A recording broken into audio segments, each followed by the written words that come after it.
Hey everyone, have you ever used Michelin tires? We won a pair of these at the Sea Auto last year and we decided to give them a try. So let's take a closer look.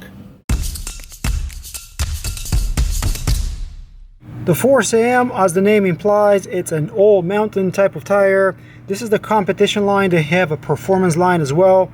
This is meant mostly for hard and dry terrain, maybe a bit of mixed. When it gets soft and muddy, they have other tires for that. There's quite a few technologies that they've involved over here. These are e-bike ready. And down here you're gonna see again some of the stuff that's included. This is reinforced sidewalls, the 3 types of rubber that's installed, and all that kind of jazz. Down here you're gonna see the specifics of the tire, SKU number and things like that. And on the flip side you're gonna have basic information like the size of these tires, 27.5 to 35, supposed to be 58 millimeters wide. Tubeless ready, like I mentioned. If you want to read more about their tires, down here there's a QR code. Scan it with your phone and take a look at their whole lineup. As you take the tire out of the wrap, you're going to see that these are made in Thailand, and you're also going to find this like a user manual from Michelin. It has the bar to PSI conversion table here at the bottom, and also some recommended pressures for their tires, front or rear, based on the weight of the rider. 175 for me here. These pressures still seem quite high for a tubeless ready tire. Now right off the bat you can see the low profile of the center knobs. They're all ramped up and the pretty aggressive cornering knobs. This is the ForceAM. They have a ForceXC that has lower cornering knobs. That's the main difference between them. But weight of the tires specified by Michelin is 720. This one is 724. The second one I have is 715, so very close to the spec. On the drive side, you're gonna get the name of the tire. You're gonna get an arrow showing you the direction of this thread. The few technologies involved are mentioned down here, and you can see this is tubeless ready. With only a maximum pressure allowed, 58 psi's here on the non-drive side, and also the type of tube that they recommend, which is Michelin B4. As for this trail shield casing that they use, it seems quite substantial and is nice and rubbery, not plasticky like I saw on other tires. But let's get this installed on the wheel. Michelin has no recommendation for rim width, but I'm installing this on a 25mm ID rim with a height of 21mm. And a little trick for you guys, before installing the tire, I wetted the bead here with a bit of stance. That makes it super slippery and it helps with the installation. I have them at 35 psi's. I'm gonna leave them overnight. One day later, and you can see the tire casing. It's almost perfect, a tiny bit of wobble, but nothing too out of the ordinary.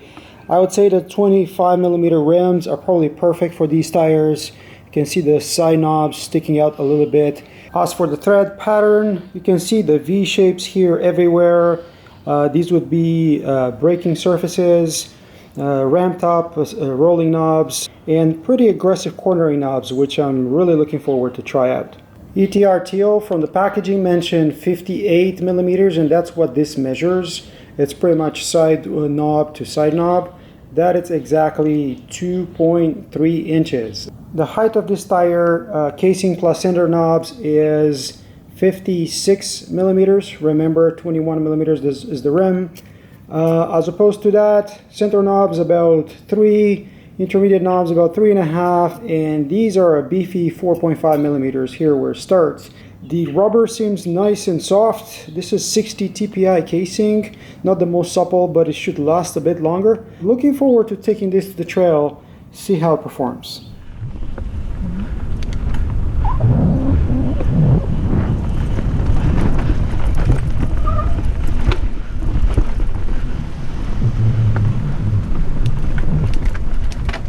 Awesome day in the woods. This is mostly hard pack. It's a bit wet in places, and you know what, these tires really love it. I gotta get used to the braking performance of the rear tire. I'm still skidding it here and there, but other than that, all good. Whoa. And quite a bit drier in this area.